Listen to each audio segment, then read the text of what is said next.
नमस्कार, स्वागत है आपका हमारे इस खास कार्यक्रम में। मैं हूं आपके साथ जूही। दीपों का महाउत्सव दिवाली आने में चंद दिन शेष बचा हुआ है। दिवाली का त्योहार 5 दिन पहले से शुरू हो जाता है और इसकी शुरुआत धनतेरस से हो जाती है। धनतेरस का त्योहार हर साल कार्तिक महीने की कृष्ण पक्ष की त्रयोदशी तिथि को मनाया जाता है और इस बार भी धनतेरस की पूरी तैयारियां देखी जा रही है। ऐसे में आज हम जानेंगे इस पर्व से जुड़ी तमाम जानकारियां, कैसे इस दिन पूजा की जाती है, क्या करें क्या ना करें, जिससे भगवान धन्वंतरी की कृपा हमारे ऊपर बरस सके। और इसके लिए आज हमारे साथ स्टूडियो में मौजूद है पंडित राजीव पाठक जी। बहुत बहुत स्वागत है पंडित जी आपका। सबसे पहले धनतेरस की आपकी बहुत बहुत शुभकामनाएं। और आज हम इस पर्व से जुड़ी कई सारे सवाल करेंगे, अपने दर्शकों को बताएंगे। सबसे पहले मैं आपसे जानना चाहूंगी कि धनतेरस है क्या और इस पर्व की मान्यता क्या है। सबसे पहले 5 दिन का त्योहार जो है, इसके लिए इंडिया वॉइस के दर्शकों को बहुत बहुत शुभकामनाएं और इंडिया वॉइस को भी बहुत बहुत धन्यवाद जो हमें सबसे पहले बुलाया। कार्यक्रम प्रारंभ मैं गणेश स्तुति के साथ करता हूं। ओम वक्रतुंड महाकाय सूर्य कोटि समप्रभा निर्विघ्नं कुरु मे देव सर्व कार्येषु सर्वदा। जैसा कि जानते हैं, धनतेरस जो है कार्तिक मास के कृष्ण पक्ष के त्रयोदशी तिथि से प्रारंभ होता है और ये 5 दिन का जो त्योहार है, पहला दिन धनतेरस होता है, उसके बाद नरक निवारण चतुर्दशी होता है, उसके बाद दीपावली आता है, तब जो है गोवर्धन पूजा और भैया दूज। उसके वैसे तो दीप जो है कार्तिक मास पर्वों का ही त्योहार है, इसमें बहुत सारे पर्व होते हैं, लेकिन यह 5 पर्व मुख्य है।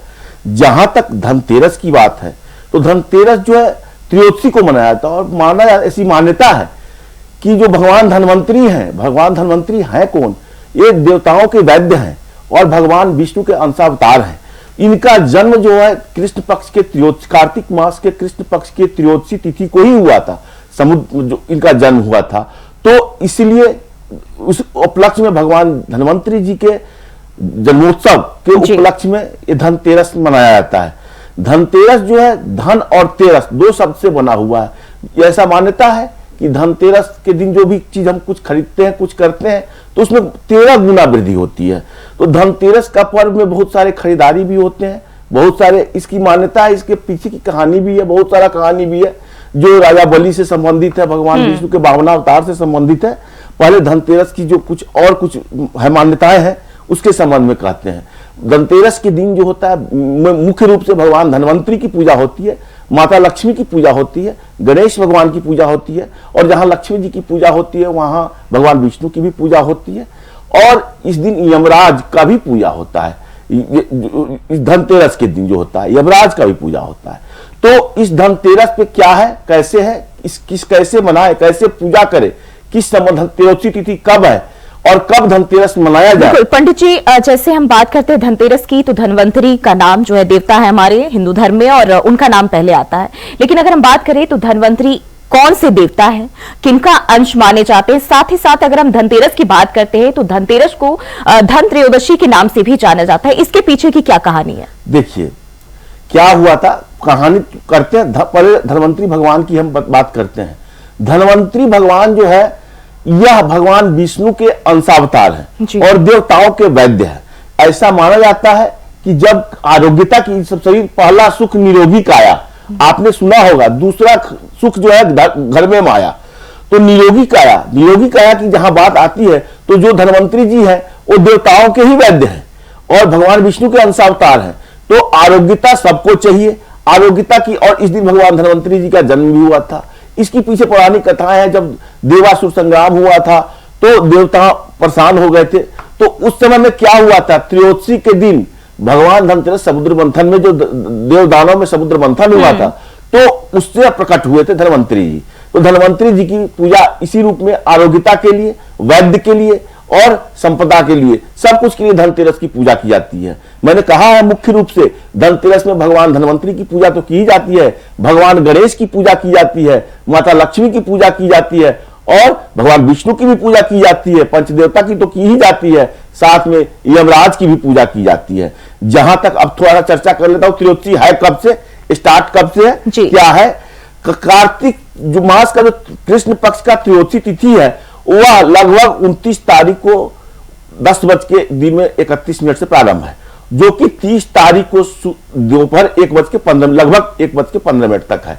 चूंकि प्रदोष काल शाम का पूजा होता है, तो इसलिए 29 तारीख को ही यह जो धनतेरस का त्योहार है मंगलवार का मनाया जा रहा है। तो धनतेरस और उसका जो अब कहेंगे कि कुछ समय होते हैं खरीदारी, पहले मंत्र की बारे में बात कर लेते हैं थोड़ा सा कि क्या क्या पूजा में क्या क्या करना चाहिए, कैसे सुलभ तरीके से हम लोग काम करें जिससे पूजा करें से भगवान हमारे प्रसन्न हो जाए। तो इसके लिए सबसे पहले जो होता है, किसी भी देवताओं की पूजा करने से पहले आप जानते हैं, आप उस दिन जो है देखिए दीपावली और धनतेरस इत्यादि जो पर्व होते हैं, पहले घर में सब साफ सफाई की व्यवस्था होती है। आपने देखा होगा कि सभी जगह पे महिलाएं पुरुष सब कुछ जो यह पर्व आती है तो घर में साफ सफाई होती है, क्योंकि माता लक्ष्मी इस समय में धरती पे आती हैं और माता लक्ष्मी वहीं वास करती हैं जहां साफ सफाई होता है। तो जो चूंकि माता लक्ष्मी की पूजा यहीं से प्रारंभ होती है, वैसे तो प्रतिदिन महालक्ष्मी की पूजा होती है, लेकिन यहाँ पे विशेष रूप से धनतेरस के दिन और दीपावली के दिन विशेष पूजा होती है। पंडित जी बिल्कुल वो सभी हम आगे जानेंगे, लेकिन हम जिस तरीके से अगर धनतेरस की बात करते हैं तो ऐसा कहा जाता है कि इस दिन जो है घर के द्वार पर 13 दीपक जलाए जाते हैं। 13 दीपक क्या है और इससे जुड़ी क्या कहानियां हैं? देखिए, आपने कहा 13 दीपक, 13 धन त्रयोदशी, 13 नाम ही है त्रयोदशी। अब जैसे धन में वृद्धि होती है, और आप जानते हैं कि दीपावली और ये सब पर्व जो होता है अंधकार पर प्रकाश की विजय होती है, और दीपावली कार्तिक मास में दीपदान का भी बहुत महत्व है। कार्तिक मास में पवित्र नदियों में स्नान करने का भी बहुत महत्व है। तो उसी तरह धनतेरस में 13 दीपक जलाई जाती है। उससे पहले कुछ काम और करना पड़ता है। आप जो कहानी की बात कही है, तो धनतेरस के संबंध में दीपावली के समय में बहुत सारी कहानी है। मेन रूप से धनवंतरी जी के जन्म जो प्रकट हुए थे उनके लिए ये धनतेरस मनाया जाता है। ऐसा माना जाता है कि जो भी चीज इस दिन परचेज किया जाता है, जो भी चीज घर में आता है, उसमें 13 गुना वृद्धि होती है, और संख्या त्रयोदशी है, धनतेरस। तो वह 13 संख्या जो है, इसीलिए घर में 13 दीपक जलाया जाता है। लेकिन उससे पहले घर की साफ सफाई की जाती है, और वहां पे तोरण लगाया जाता है। आम का या अशोक का पत्ता का घर के मुख्य द्वार पे तोरण लगाया जाता है, स्वास्तिक बनाया जाता है। इसी दिन मां का पद चिन्ह भी वहां पे रखा जाता है। बहुत चीज खरीदारी करनी पड़ती है। तो उससे पहले थोड़ा सा पहले पूजा का मंत्र बता दूं कि पहले क्या करना चाहिए और मैंने किस तरह की पूजा करनी चाहिए, फिर बताया चर्चा करेंगे कि क्या खरीदना चाहिए क्या नहीं खरीदना चाहिए। तो इसके संबंध में सबसे पहले हम करते हैं पूजा की। सबसे प्रथम पूजा जो होती है भगवान गणेश की होती है। आप जानते हैं भगवान गणेश की सबसे अच्छा मंत्र, सबसे संक्षिप्त मंत्र ओम गण गणपति नमः, यह सब लोग लगभग जानते हैं। ओम गण गणपति का नमः का जाप करते रहे। उसके बाद गणेश जी का गायत्री मंत्र होता है, ओम एकदंताय विद्महे वक्रतुंडाय धीमहि तन्नो दंती प्रचोदयात्। अगर इसके बाद भी एक मंत्र है जो मैंने शुरू में ही कहा, ओम वक्रतुंड महाकाय सूर्यकोटि समप्रभा निर्विघ्नं कुरु मे देवा सर्व कार्येषु सर्वदा। इसके बाद धन्वंतरी जी का भी ओम धन्वंतरी नमः, और लक्ष्मी जी का भी पूजा होता है। तो लक्ष्मी जी के लिए क्या होता है, लक्ष्मी जी के लिए वो सबसे शक्तिशाली मंत्र है, ओम श्रीं ह्रीं श्रीं कमले कमलालय प्रसीद प्रसीद श्रीं ह्रीं श्रीं ओम महालक्ष्मी नमः। ओम महालक्ष्मी नमः भी कह सकते हैं, ओम ह्रीं श्रीं महालक्ष्मी नमः कर सकते हैं। तो लक्ष्मी जी के पूजा के लिए आप चाहे तो कनक धारा स्तोत्र, श्री लक्ष्मी सूक्तम इत्यादि का पाठ कर सकते हैं और ये मंत्रों का जाप कर सकते हैं। इसके अलावा जब लक्ष्मी जी की पूजा होती है, तो भगवान विष्णु की भी पूजा होती है। और चूंकि कहीं ना कहीं धन्वंतरी भगवान विष्णु के अंश अवतार है, तो भगवान विष्णु के लिए ये मंत्र है, ओम शांताकारं भुजंग शयनं पद्मनाभं सुरेशं विश्वाधारं गगन सदृशं मेघवर्णं शुभांगम लक्ष्मीकांतं कमलनयनं योग निर्ज्ञान गम्यम वंदे विष्णु भवहरणम सर्वलोकैकनाथम। ओम नीलांबु श्यामल कोमलांगं सीता समारोपित वाव भागं पाणव महाशाय के चारु चापम नमामि रामं रघुवंशनाथम। ओम राम रामेति रामेति रमे रामे मनोरमे सहस्त्र नाम ततुल्यं राम नाम वराने। इसके अलावा भी मंत्र है, ओम नमो भगवते वासुदेवाय। ये सब मंत्र से आप भगवान विष्णु जी की पूजा कर सकते हैं। और इस तरह से अब आप बात करते हैं कि क्या क्या चीज खरीदना चाहिए, क्या क्या चीज नहीं खरीदना चाहिए, इसकी चर्चा थोड़ा कर लेते हैं। जी बिल्कुल पंडित जी, इससे पहले अभी आपने बताया जैसा कि तोरण जो है इस्तेमाल किया जाता है, लगाए जाते हैं, तो कई बार हम देखते हैं जहां आम के पत्ते लगाए जाते हैं, कई दफा पान के पत्ते भी लगाए जाते हैं। और इसके अलावा और कौन कौन सी चीजें होती है जिसका इस्तेमाल हम इसमें करें और घर के लिए वो शुभ हो सकता है? देखिए, आम तो सबसे शुभ है। आम के साथ साथ आप पान के पत्ता का तोरण लगा सकते हैं। उसके अलावा भी हमारे पौराणिक समय से प्रचलित है अशोक का पत्ता जी। अशोक के पत्ता का तोरण भी बहुत ही अच्छा माना जाता है। तो अशोक का पत्ता का तोरण और स्वास्तिक का चिन्ह तो जरूर लगाना चाहिए। गेट पे माँ का पद जो होता है वो तो जरूर खरीदना चाहिए। खास करके इस दिन भगवान गणेश और माता लक्ष्मी की मूर्ति तो जरूर ही लाना चाहिए। अभी मैं कह रहा हूं, अभी मैं चर्चा जो कर रहा हूं क्या खरीदना चाहिए और क्या नहीं खरीदना चाहिए जी। तो इस दिन जो खरीदारी है, खरीदारी खास करके जो है स्वनिर्मित धातु से बनी चीजों का खरीदारी जो है वो बहुत अच्छा माना जाता है। चूंकि भगवान धन्वंतरी पीतल का कलश लेके निकले थे तो इसलिए पीतल से संबंधित अगर सामान खरीदते हैं, सोना खरीदते हैं, चांदी खरीदते हैं, पीतल खरीदते हैं, इत्यादि चीज खरीदते हैं, आभूषण खरीदते हैं, कपड़े खरीदते हैं, ये सब चीज घर में शुभ माना जाता है कि धनतेरस के दिन ये सब चीज, खास करके चांदी का सिक्का जिसमें लक्ष्मी जी और गणेश जी का जो है उस पर मूर्ति होता है, यह चीज बहुत महत्वपूर्ण है धनतेरस के लिए। तो यह चीज जरूर लाना चाहिए। अब आप लोग चर्चा करेंगे कि क्या खरीदना चाहिए, क्या नहीं खरीदना चाहिए जिससे कि गलत प्रभाव पड़ सकता है। तो सबसे पहले धनतेरस के दिन जो है लोहे का कोई सामान नहीं लेना चाहिए, क्योंकि लोहे का सामान जो होता है कहीं ना कहीं शनि ग्रह से संबंधित है और लोहे का परचेज करना धनतेरस के दिन उचित नहीं है। आप अन्य दिन परचेज कर सकते हैं। दूसरा चीज जो है लोहे के अलावा जो है शीशे का, कांच का बर्तन नहीं खरीदना चाहिए। कांच का बर्तन खरीदने से इस दिन परहेज करना चाहिए। तीसरा चीज जो है कांच के बर्तन के अलावा जो है प्लास्टिक का बर्तन नहीं खरीदना चाहिए। प्लास्टिक का बर्तन भी इस दिन खरीदना शुभ नहीं होता है। इस दिन नुकीले चीजों का कांटा, चाकू, कैंची इत्यादि चीजों का परचेज नहीं करना चाहिए। मैं चर्चा जो कर रहा हूं तो ये कुछ चीजें जो है, इसके अलावा जो है और सारी चीजें हैं, बहुत सारी चीजें। पंडित जी, हम जब धनतेरस के दिन जो भी वस्तुएं खरीदते हैं, चाहे वो बर्तन खरीद रहे हो या फिर अन्य कोई भी चीज, लेकिन हम देखते हैं कि उसका इस्तेमाल जो है उसकी पूजा पूरी पारंपरिक तरीके से जो दिवाली के दिन किया जाता है, तो ये गैप जो है 1-2 दिनों का, ये क्यों लिया जाता है? मैं बता देता हूं। अब आपने चर्चा किया तो क्या क्या चीज ऐसा है जिसका कि इस दिन परचेज करने के हम दीपावली के दिन प्रयोग करते हैं। सबसे पहले झाड़ू जी। जहां धनतेरस और दीपावली की बात होती है वहां झाड़ू धनिया का बात होता है जी। झाड़ू और धनिया का बात होता है। तो झाड़ू क्या है, सफाई का प्रतीक है और मां लक्ष्मी जी को सफाई अधिक प्रिय है। तो हम लोग क्या करते हैं कि इस दिन खरीदते हैं झाड़ू और उस झाड़ू को हम लोग दीपावली के दिन पूजा करते हैं, इस दिन भी पूजा करते हैं। दूसरा क्या है, धनिया खरीदते हैं। धनिया को इस दिन खरीद करके दीपावली के दिन चढ़ा करके और उसको मिट्टी में दबाते हैं और जितना धनिया उगता है समझते कि हमारे घर में हरियाली बनी रहेगी। इस दिन नमक खरीदते हैं। सबसे बड़ा चीज है कि धनतेरस के दिन नमक खरीदते हैं। उस नमक से दीपावली से धनतेरस तक पोछा, दीपावली के दिन पोछा पूरे घर में लगाते हैं। इससे माना जाता है कि नकारात्मक शक्ति जो है वो खत्म हो जाती है। तो ये चीजें हैं। इसके अलावा क्या खरीदते हैं, भगवान माता लक्ष्मी, भगवान धन्वंतरी सब जल से संबंधित है। तो कमल का फूल जरूर लाना चाहिए, माता लक्ष्मी को अर्पित करना चाहिए। कमल तस्वीरें भी देखते हैं जब कमल के पुष्प का इस्तेमाल होता है, वो तस्वीरें हमें अक्सर दिखाई दे जाती है। और लक्ष्मी जी का जो फोटो होना चाहिए वो उल्लू पे बैठ के नहीं होना चाहिए, वो कमल के फूल पे होना चाहिए। उनका सवारी उल्लू है। अभी चर्चा करें क्या क्या देखना शुभ माना जाता है धनतेरस या दीपावली के दिन। लेकिन जो सबसे महत्वपूर्ण चीज है कि लक्ष्मी जी का जो फोटो है और गणेश जी का जो मूर्ति लाएंगे, या तो मिट्टी का लाए, छोटा लाए, और गणेश और लक्ष्मी जी का मूर्ति जो है अलग अलग होना चाहिए। और लक्ष्मी जी हमेशा कमल के फूल पे हो और गणेश जी का सूंड बाईं तरफ हो, क्योंकि यह बहुत शुभ होता है।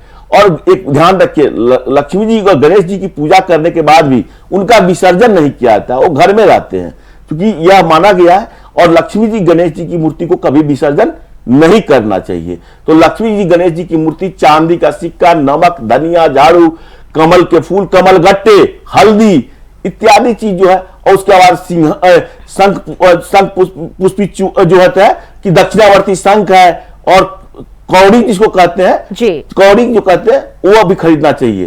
तो ये सब चीज जो जल से संबंधित है, सिंघाड़ा भगवान को अधिक प्रिय है, माता को सिंघाड़ा जल से संबंधित है, ये सब चीज खरीद करके और उस दिन पूजा करनी चाहिए। मंत्रों का उपचार मैंने जो बताया है वो मंत्र ये है। और खरीदारी जो है सुबह में 6:30 से 10:30 लगभग जो है, और दूसरा खरीदारी जो है 11:15 से 12:30 लगभग बता रहे हैं, अलग अलग समय अलग अलग हो सकता है। तो इसमें जो है खरीदारी करें तो ज्यादा अच्छा होता है। अब धनतेरस पे जो आपने बात किया है कि कि धनतेरस पे कुछ दिन आपके घर में दिखाई दे तो आप इसको शुभ संकेत मानिए कि माता लक्ष्मी आपके घर में आ रही है। आप इसको अच्छा मानते हैं, जानते हैं छोटी मोटी क्रियाएं करने से भी अच्छा होता है। और आप देखते हैं कि घर में हमेशा छिपकली दिखाई देता है, क्योंकि उस टाइम में नहीं दिखाई देता है। अगर जो है कह सकते हैं कि त्रयोदशी के दिन, धनतेरस के दिन छिपकली आपके घर में दिखाई दे तो इसे अच्छा मानिए। चूंकि छिपकली अगर खास करके किचन में दिखाई दे तो और अच्छा मानिए कि यह आपके लिए शुभ संकेत है। दूसरा, घर में चींटियों का झुंड अगर आता हुआ दिखाई दे तो यह लक्ष्मी जी के लिए आगमन का आपके घर में समझिए कि धन धान्य की वृद्धि होने वाली है। बिल्कुल पंडित जी, ये तो वो बातें हो गई जो हमें इस दिन खास तौर पर ध्यान रखना चाहिए, और जो भगवान धनवंतरी है, चाहे माता लक्ष्मी हो, इनकी पूजा के लिए किन किन चीजों का खास तौर पर ध्यान रखना चाहिए। लेकिन अगर हम देखें इस दिन कौन कौन से ऐसे काम है जिन्हें करने से हमें परहेज करना चाहिए, जो हमारे पूजा में व्यवधान ला सकते हैं? देखिए, सबसे पहले सबसे बड़ी बात की आप तो साफ सफाई और सब कुछ तो सुन ही लिया। तामसिक भोजन का प्रयोग इस दिन तो बिल्कुल नहीं होना चाहिए। तामसिक भोजन किसी चीज के लिए खराब माना जाता है। परहेज जो है, काला वस्त्र पहन के पूजा, काला और उजला वस्त्र पहन करके पूजा नहीं करना चाहिए। तीसरा, कैंची, चाकू, ये सब इत्यादि चीज का प्रयोग नहीं करना चाहिए। गुस्सा नहीं करना चाहिए। गुस्सा करने से सारा व्रत जो है भंग हो जाता है। उसके अलावा चूंकि स्त्री जाति का सम्मान करना चाहिए। कोई भी बाहर का व्यक्ति हो या आपके घर की माँ और बहन या बेटी या कोई भी हो, स्त्री जाति का सम्मान करें, क्योंकि माँ लक्ष्मी स्त्री है और वही खुश होते हैं जहां पे उनका सम्मान होता है। खास करके गाय अगर आता है, कोई भी पशु पक्षी आपके अंदर आपके द्वार पे आता है, उसको खाली न लौटाएं, उसको कुछ न कुछ दे। खास करके गाय का आना तो बहुत ही शुभ माना जाता है इस दिन या दीपावली के दिन। तो ये ध्यान रखना चाहिए कि गाय अगर आपके द्वार पे आया है, अगर काला या सफेद गाय आया है तो ये आपके लिए खुशी का प्रतीक है। उनको मैंने कुछ खिला करके, अच्छा चीज करके उनको वापस करना चाहिए। इन चीजों का ध्यान रखना चाहिए जी। बिल्कुल पंडित जी, अगर हम बात करते हैं हमारे पर्व त्योहार की, हिंदू धर्म में पर्व त्योहारों की, तो कहते हैं कि सूर्य, चंद्रमा, तमाम जो ग्रह है उनके नक्षत्र के अनुसार जो है इन तमाम चीजों में बदलाव होता है। और यही जो है हमारे जो पंचांग है उनमें पहले से ही निर्धारित है। लेकिन अगर हम अंग्रेजी महीनों के अनुसार अगर देखें तो कहीं ना कहीं गणना बदल जाती है। लेकिन जो हमारे पंचांग के मुताबिक है, सूर्य पर बात करें, चाहे वो चंद्रमा पर, अन्य ग्रहों पर भी वही तिथि निर्धारित होती है। तो हमारा पंचांग जो है इतना सटीक कैसे है? देखिए, ये तो शुरू से ही है। आप इसी के बारे में नहीं, यह जो ज्योतिष को लोग विज्ञान भी कहता है और ज्योतिष को लोग रिकॉग्नाइज किया है, वैज्ञानिक लोग भी रिकॉग्नाइज करते हैं। आप यही चीज नहीं, सूर्य ग्रहण और चंद्र ग्रहण आज के डेट में आप निकालते हैं कि इस डेट को, इस तिथि को होगा, लेकिन हमारे ज्योतिषी, हमारे जो पुराने जो हैं सब लोग, वो लिख रखे हैं पंचांग में कि इस टाइम पे, इस जगह पे, इस समय पे ये चंद्र ग्रहण या सूर्य ग्रहण या ये घटित होगा या ये होने वाला है। तो ये एक विज्ञान है और यह ज्योतिष विज्ञान एक सटीक विज्ञान माना जाता है। आप ग्रहों की स्थिति की जब बात कर रहे हैं तो इस दिन बहुत अच्छा ग्रह भी है, त्रिग्रही योग भी है, त्रिपुष्कर योग भी बन रहा है। और जानते हैं इस साल जो चल रहा है तो ये शनि सस योग बना करके भी बैठे हुए, कुंभ राशि में सस योग बना करके बैठे हुए, बहुत सारे अच्छे है।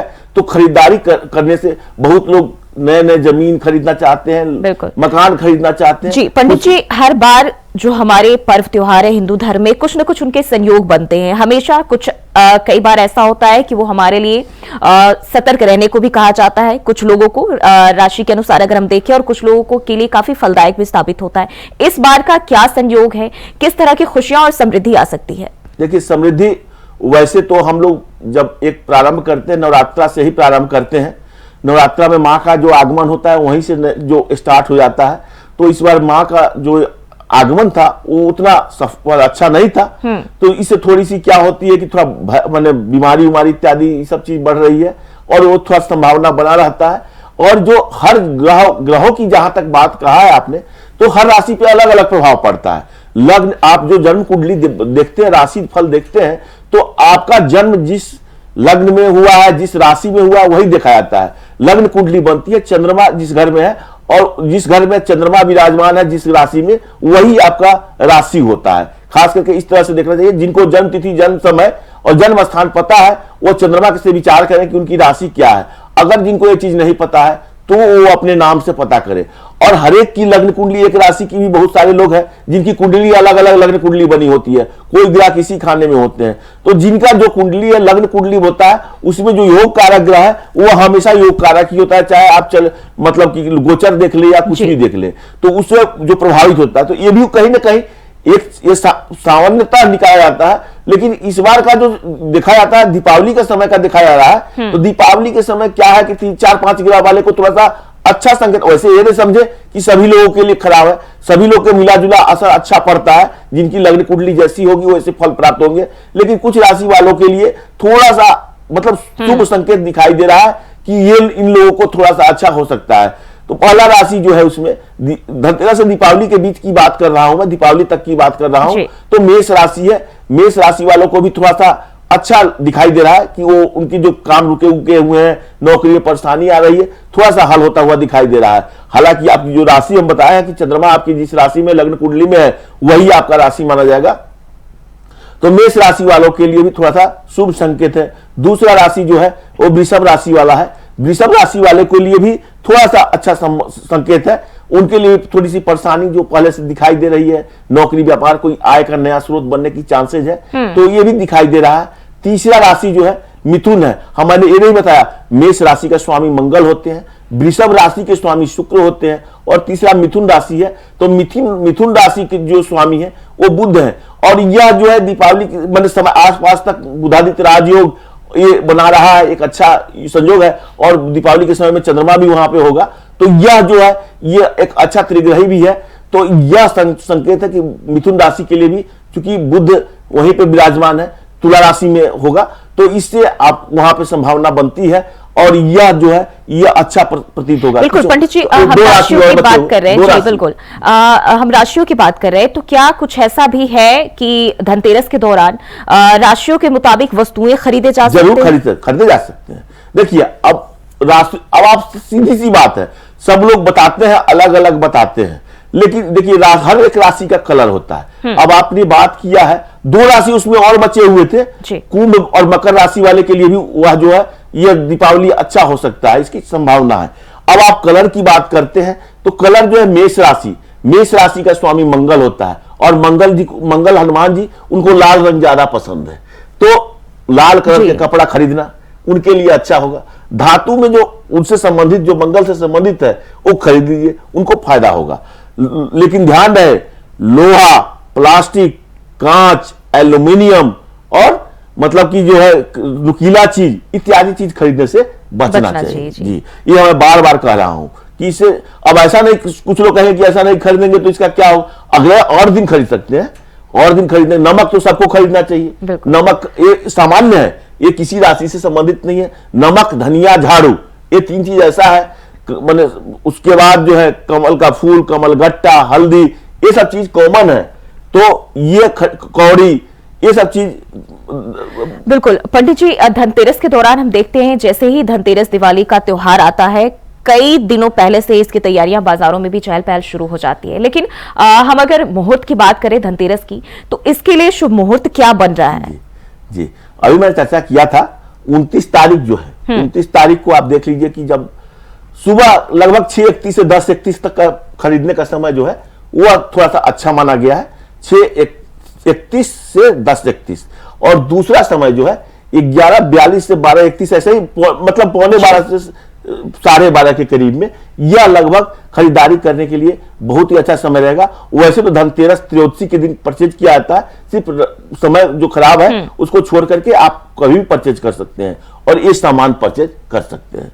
जो मैंने बताया है वो तो जरूर ही परचेज कर सकते हैं। जी बिल्कुल पंडित जी, अगर हम बात करते हैं तो धनतेरस को धन के देवता से जोड़कर देखा जाता है, और अगर हम देखें तो कारोबारियों के लिहाज से भी धनतेरस का दिन बेहद खास माना जाता है। इसके पीछे की क्या वजह है? देखिए, अब आपने कहा कि धनवंतरी जी तो वैद्य हैं, धनवंतरी जी मतलब आयुर्वेद के जनक भी कहे जाते हैं, तो आरोग्यता होता है। दूसरा क्या होता है, माँ लक्ष्मी की भी पूजा की जाती है। माँ लक्ष्मी धन की देवता है, कुबेर भगवान जो है उसके जो मंत्री जो कह सकते हैं, तो कुबेर भगवान को धन का मालिक बनाया गया है, तो कुबेर जी की भी पूजा की जाती है।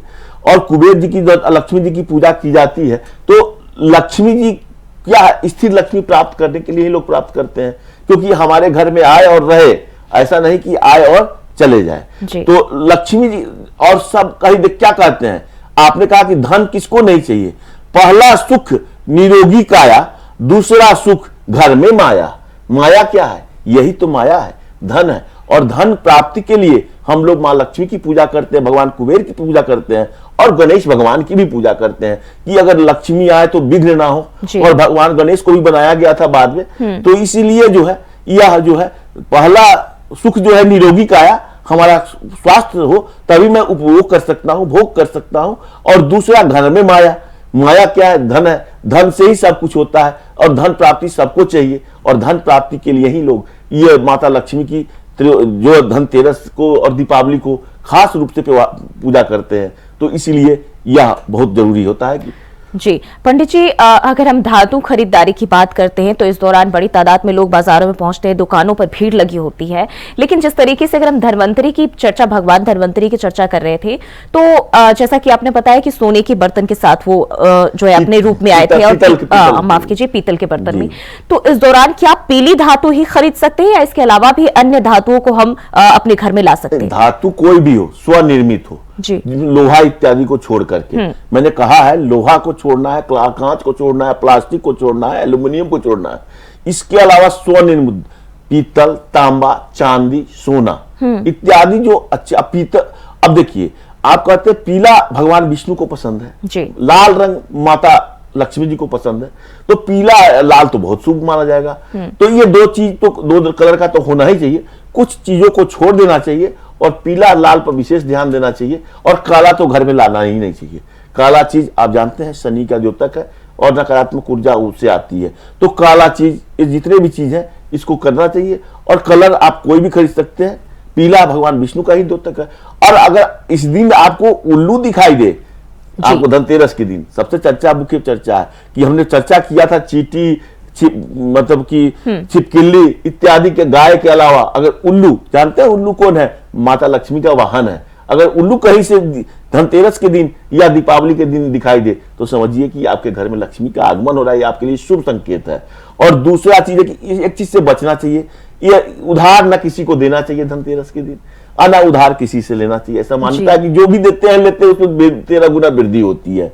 इसी के लिए सारा कार्यक्रम किया जाता है। तो ना उधार देना चाहिए और ना उधार लेना चाहिए। उधार देने और लेने से बचना चाहिए। जी बिल्कुल। अगर हम बात करते हैं तो इस दिन यम का एक अलग ही कनेक्शन देखा जाता है। ऐसी मान्यता है कि यम के दिए जलाए जाते, इसके पीछे की मान्यता क्या है? देखिए, दिए जलाने की जब बात आती है, यम क्या है आप जानते हैं, मृत्यु के देवता है।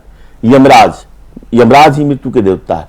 और इस दिन जो है यम के लिए एक दीपक जलाया जाता है सरसों तेल का, मुख्य द्वार पर दक्षिण मुख करके, क्योंकि यम का वास जो होता है दक्षिण दिशा में होता है। तो दक्षिण मुख करके आप यम के नाम पर एक दीपक, रात में जब सब लोग सो जाते हैं, जब सब लोग सारा कार्य क्रिया कर लेते हैं, तो सोने के बाद वहां पे एक दीपक जला देते हैं दक्षिण की तरफ। और एक जब दीपक की बात चली है तो ऐसा माना था एक घी का भी दीपक जलाना होता है। घी माता लक्ष्मी को अति प्रिय है, गाय के घी अति प्रिय है।